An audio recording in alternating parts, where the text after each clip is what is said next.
My name is Josef Kundrát. I'm a PhD student in Olomouc in the Department of Psychology, and I'm working on this project as my dissertation. Hey, I'm Jakub Doleček. I'm a psychologist and designer of those games, and also co-author of this research, this project. So I hope most of you heard the term live-action role-playing, or LARP.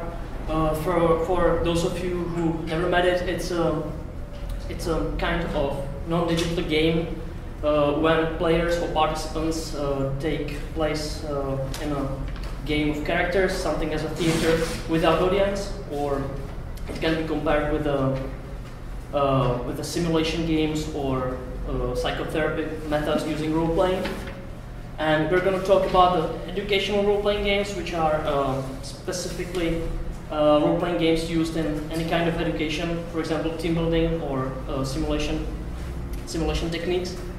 Our target group is formed by students in elementary schools and in high schools. And we're going to talk about Project Popular, which takes place in Ostrava in Science and Technology Center.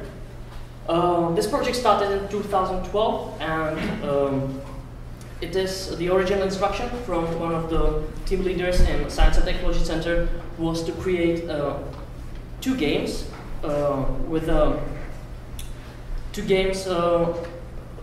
focused on popularization of science, increasing students' motivation to study natural sciences as mathematics, chemistry, or physics. It is also the instruction was also to create a leisure time activity, for example, as an alternative to school trips, to cinema or something.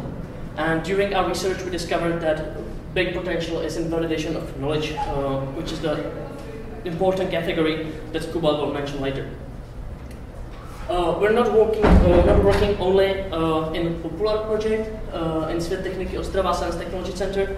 We are also doing more of education live-action role-playing games here in Czech Republic. We're advising a team of people in the Transport Research Center here in Brno. They're developing games for teaching traffic safety, and we're also working in Olomouc in Stronghold of Knowledge, where we're developing more games focused on validation of knowledge in natural sciences. So, Popular games, which started in 2012, are two games. One of it is called Odyssey Holy, and this game is created for classes from elementary schools to high schools, and is for 15 players and 4 animators, which are basically NPCs, they are actors. And the game takes place in an old industrial complex of Vítkovické železárny. And the topics are inorganic chemistry, periodic table of elements, some basic chemical experiments. The story takes 2 hours to complete, and players represent the crew of a spaceship.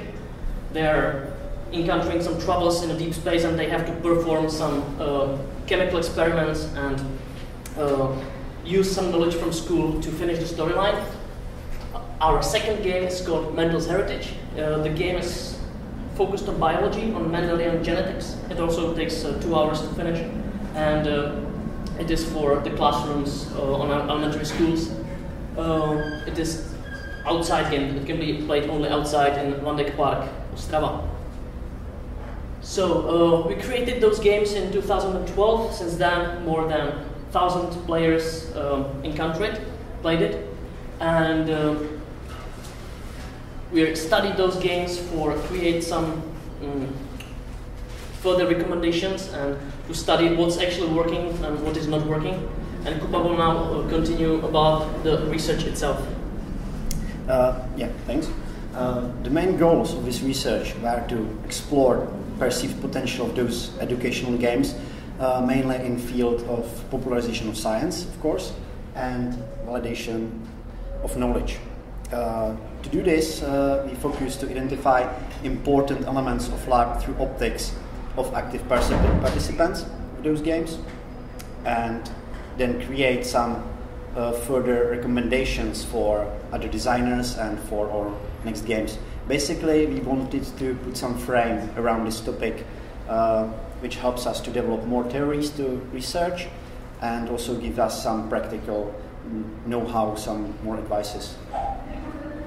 For collecting those data, we used, for research which is already done and published, we used game Odyssey Holy.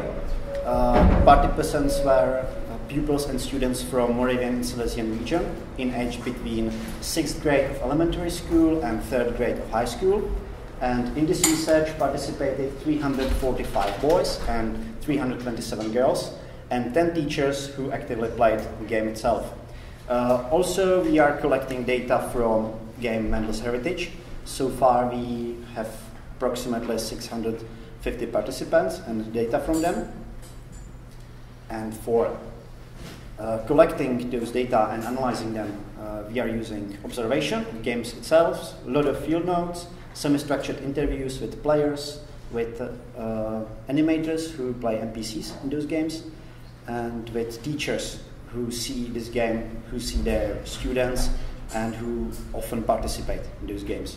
Also, after each game, we are doing focus groups with whole class, and all this data are analyzed by grounded theory method. What were these core elements which we discovered? They are goals and challenges of those games, which allow students to use school knowledge and experience science as school and practical. We also discovered that if game offers informations which are necessary to complete in this game, there is no need for having this information already from school. There is no need for school knowledge. And also students who already mastered this school knowledge, they can be evaluated and observed by some skilled observer, and you can really evaluate their performance. It can be other way of evaluating of their knowledge instead of tests and some oral exams.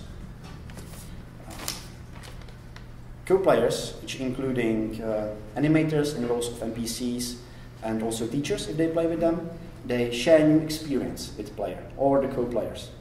And their presence and activity drives others to play, and it also helps them to overcome performance anxiety and potential fear of failure.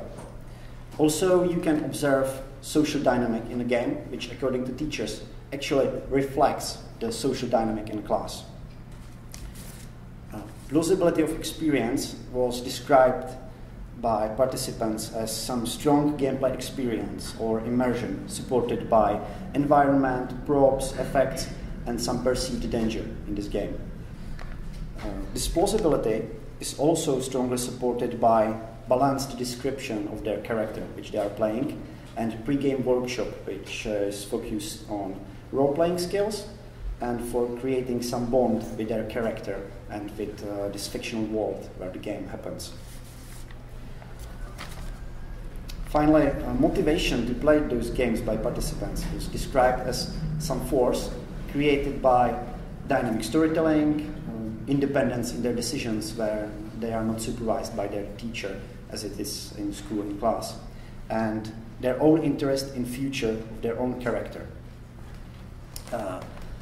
Based on this, we discovered that there actually is perceived potential for validating of knowledge, because students told us that they could actually use something they recently learned, and for them it was something very practical and something what by their words helped them to memorize it and see it as something which is for them more than just for passing some test.